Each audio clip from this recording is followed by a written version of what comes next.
YouTube, how's it going? The Goat House is back. Today I'm counting down my top 10 fantasy sleepers for the 2021 season. Recent video up with my must-have players of 2021. We'll have mocks coming as well this week, and we have fantasy rankings, player rankings by position on our Twitter, so make sure you follow that Twitter to get that. We also have Stardom Situm Q&A during the whole year, so it's a good reason to follow our Twitter. Always talking during live games, giving NFL updates as well. Follow it. Help us reach 10K. Also like, subscribe. Full NFL coverage here. Cannot wait for our weekly picks, score predictions, power rankings, and a lot more. It's almost time.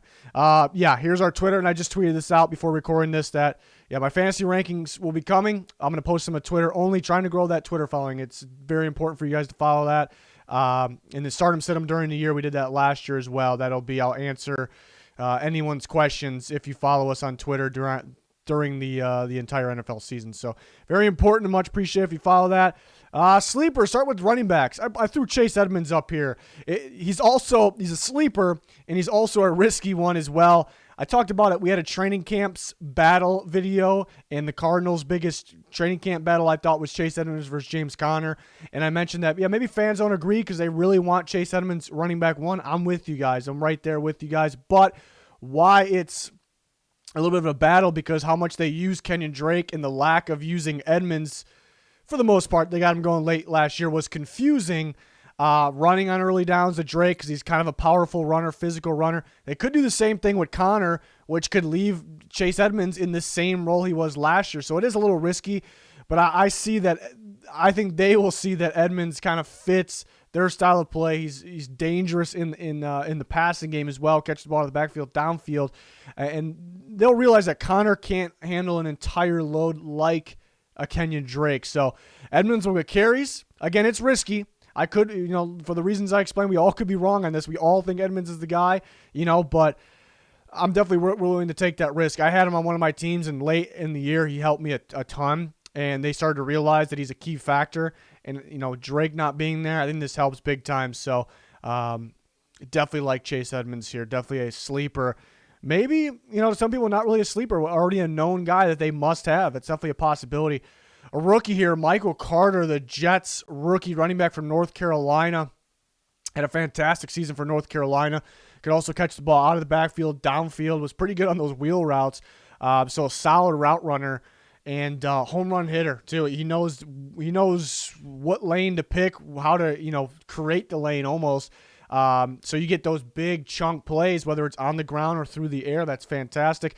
The main reason here is because the Jets running back room it's pretty open. They got a number of guys that can play. Don't get me wrong. Standing out, Tevin Coleman. But day one, Michael Carter of training camp, Michael Carter was the starter, and I kept hearing rave reports on how he's a big piece of what style of offense they're about to run. That's all that combined is excellent signs from the Jets staff and training camp there. Excellent signs. So they're going to use him. Zach Wilson's ability to air the ball out, the number of receivers, a priority to get receivers and not just one, not just two, multiple receivers on top of their solid receivers kind of shows they're going to air the ball out, and Michael Carter will be part of that. Wilson's deep ball ability, the receivers they got, their deep ball ability will stretch the field, leaving options for Michael Carter underneath and good opportunities. So I really, day by day, I'm liking Michael Carter for fantasy more and more. Another rookie, TREY Sermon, and we see that it's interesting because we see the Niners staff go to it's part of the Niners staff now, the Jets staff. So it's pretty interesting. We talk about the Jets and the Niners here, but TREY Sermon getting a pretty good amount of reps early in training camp. They're favoring him quite a bit. With some ones as well, which we'll see multiple running. That's just how NFL goes. We'll see multiple running backs play with the ones in every game. Everyone knows that. But it's good, and he looks good. He looks like he's in pretty good shape as well. I like that because, I guess he had the physicality. He has the vision. He has all that. The footwork, does he have the speed? He looks more athletic to me based on what I see, and they like him a lot.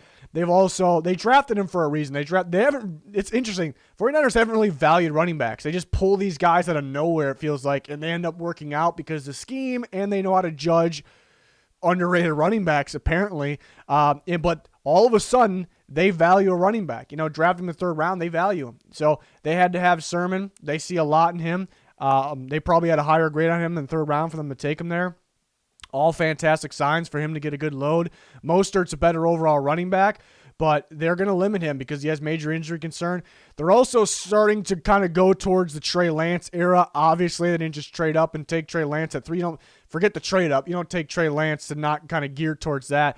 And you add more to your playbook doing that. You're going to see more power type runs, basically straight north and south blocking and running. And Trey Sermon plays a part in that. It kind of fits that style. So they are going to be getting Trey Sermon in there quite a bit. Mostert, again, is the most talented back right now. He will start, but I would not be surprised if it is pretty damn split because they want to get going with Sermon. They like him a lot. They want him to grow, and they want to limit Mostert because of the injury. So I'm day by day another one. Each day I'm loving Trey Sermon a bit more. Another running back, or another receiver that actually played some running back at Colorado. That was my favorite thing about LAVISKA Shenault. You know, whenever it was like third down, fourth down, all right, let's just put LAVISKA Shenault at technically quarterback, a little bit of wildcat, but he was essentially the running back at times too because they wanted the ball in this guy's hands whenever it was that important play. So that's a big reason I love LAVISKA Shenault because he's just that guy. He's that guy. And I think him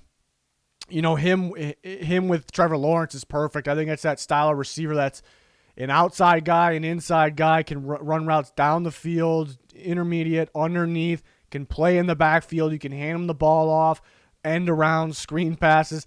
Just a guy that's just going to make it so much easier for Trevor Lawrence to get him going. So he's kind of like Cornell Powell and Amari Rodgers for Trevor Lawrence. The slot and the outside guy kind of mixed together. So it's going to be very easy to draw up plays for LAVISKA Shenault to get the ball in any way. So I do love that. And I keep hearing great things as well. It's just about staying healthy for Shenault because he's had some injuries and kind of going back to the way Colorado used him. They used him in wildcat, quarterback, running back, receiver, give him the ball anyway, just expect him to do everything, put the team on his back. And that kind of wore him out a little bit. And that was more 2 years ago. I think that those effects kind of happened. So here we are. I think he'll be all right. Basically, we're kind of past that point, and we're using him like a normal player, not just the take. It's good to have that guy, but not a guy that needs to, you're relying on to carry you. So that's fantastic as well. But I think he'll be heavily evolved here. And I like him as a fantasy option for sure. It is tough, a little risky because they have Marvin Jones, they have DJ Chark. How much are they going to spread the ball out? But Shenault's it's a guy that you just get the ball to, in so many different ways. It's so easy to get the ball to him. So I like him here for this year. Next up, MECOLE HARDMAN. Pretty tough one because I think every year we expect him to do more, and he's been a little underwhelming, even though we know he's a damn good athlete. I'm thinking now's the time. And it's really shouldn't be that surprising because the Chiefs kind of eased the younger guys into it. We see Mahomes, they knew the talent they had there, but they just predetermined they weren't going to play him. Edwards-Helaire, they didn't use as much as one would thought they would use last year. It just seems to be something they do. So I think now's the time for Hardman to break out. They let Sammy Watkins walk. They didn't really prioritize the receiver position, even though they were kind of struggling besides, Tyreek Hill to get separation. But I think now is the time they use Hardman more because they need his speed. So I do like him for this year.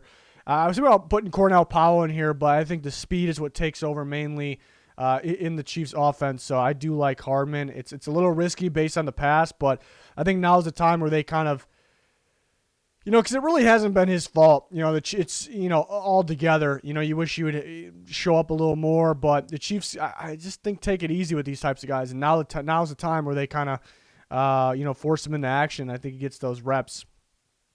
Gabriel Davis, who had a surprisingly solid year as a rookie for the Bills last year. You lose John Brown, you bring in Emmanuel Sanders. It's a similar situation, injury concern. I think you got to limit Emmanuel Sanders to kind of just use for deep ball. Gabriel Davis that's what he was at Central Florida. He was a sideline deep ball type guy. The concern was, can he do more? And he did more year one for the Bills. Excellent. That's excellent, obviously. And that's really all they need him to be is a deep ball guy because that's the Bills offense. But he worked the sidelines so well. He's already polished, anything down the sidelines, back shoulder, comeback. The go route, obviously, which he was famous for at Central Florida, and he's going to develop more. It's just what he's going to do, and All eyes were kind of on Diggs as it was, but I think even more so now. And you have Beasley in the slot. He's probably the third most game plan for, if that makes any sense, receiver on their team, and he's getting better. So that's the thing I like. The way he played last year it's such a great sign, because he was supposed to be a guy, like, if he worked out, it was going to be here and there, some plays, and wasn't really going to develop into much. But I think what he did and how he progressed already is fantastic news here. So I do like Gabriel Davis as kind of a sneaky guy here. Next, the Saints receiver Marquez Callaway. I do like some of the Saints guys for fantasy a lot. I think they're going to throw the ball way more than they have been. That's just Jameis Winston ball. I guess if Taysom Hill, mixing Jameis and Taysom Hill plays, and I guess that changes quite a bit, but I'm really thinking Winston's going to be the quarterback. Going to air the ball out. They're going to have to score more points this year. I don't think the defense will be as good as well, so I think that's another reason. But Callaway, I've been talking about it, They like Callaway. Right now, he's technically their number 2 receiver. I do think Kamara will play a lot of receivers, so that's tough as well. But I think Callaway has a chance to be better than Tre'Quan Smith, actually. They like Callaway. They like how he's progressed. But you look back, I mentioned a few times, look back to his early years at Tennessee. In college, I thought this guy looked like a future stud in the NFL. I thought he looked like easily a day 2 pick, maybe with the potential to be a round 1 pick. He looked that good. The first year we got to see him play a lot with Tennessee.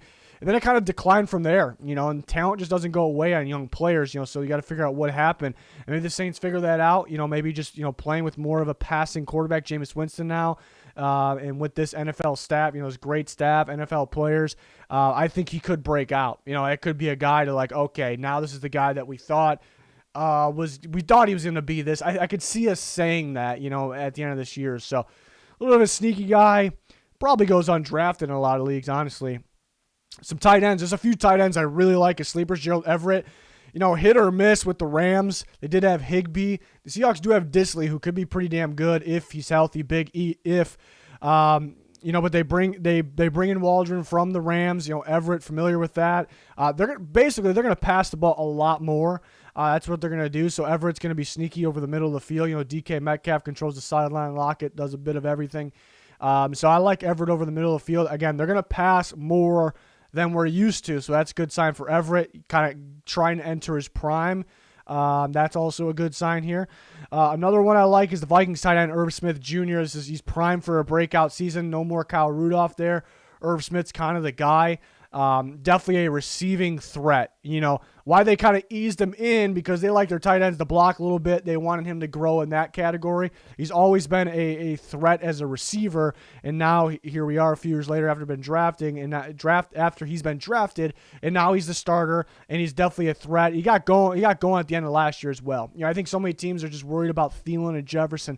Irv Smith Jr. could be that option. They insist on tight ends in the red zone. They kind of got going a little more with the receiver finally with Thielen last year in the red zone, but this offense is built to either run the ball or sneak the ball to their tight ends in the red zone as well. So on top of the receiving yards, the yards after the catch, it's a good sign the Vikings are tight end maniacs in the red zone. So very good sign for Irv Smith. He's primed for a breakout year, so I do like him for this year. Another breakout candidate here is going to be Anthony Firkser, the Titans. Remember, they don't have Jonnu Smith anymore. They run the same offense as the Vikings. They're going to run the ball first, a lot of play action. They're going to sneak the ball to their tight ends, especially in the red zone. Firkser, keep hearing good reports about him. Even before camp, they were kind of hyping him up. They believed in him. They're going to use him quite a bit. They didn't feel like they needed another tight end because they had Anthony Firkser. Like, they were okay moving on from Jonnu Smith. And they viewed Firkser as kind of your traditional tight end anyways, even with Jonnu Smith. So Firkser's going to get the ball. He's a guy that's improving, getting better. So this could be a sneaky, kind of not a big name guy at all, but it could be pretty sneaky for them. Eyes could be on Brown and Julio, Derrick Henry, so they can get the ball to Firkser, especially in the red zone there. So, and it's not like, I think a lot of people think he's like a blocking tight end. He's really not that. He's there to catch the ball, for the Titans. So he's going to get a lot more production than you think. So if you're, all these sleepers are kind of like, if you're not all of them, but not like desperation mode, but kind of getting close. You're late in the draft and you need somebody like, oh, I missed out and getting this position. I waited too long. It always happens because you can't predict who comes off the board where. Maybe very early you can. So one of these guys sitting there, these are the guys you should attack. So these aren't must-have players. They're just sleepers I really, really like. And again, if the board, like it always does for you, doesn't shake out the way you planned, like you need to grab one of these guys, you go do it late. So again, I'll have some fantasy rankings on our Twitter later in the week. That's a great reason to follow our Twitter. Also, be much appreciated if you can help us out there trying to reach 10K. It's definitely worth it. NFL news, live tweeting during live games, and then we'll have our Stardom Situm Q&A every single week during the year, but that is for our Twitter followers only, so make sure you go there. Also, like and subscribe. Full NFL coverage. Cannot wait for the season. It's going to do it for this one, though. Thanks for watching. Goodbye.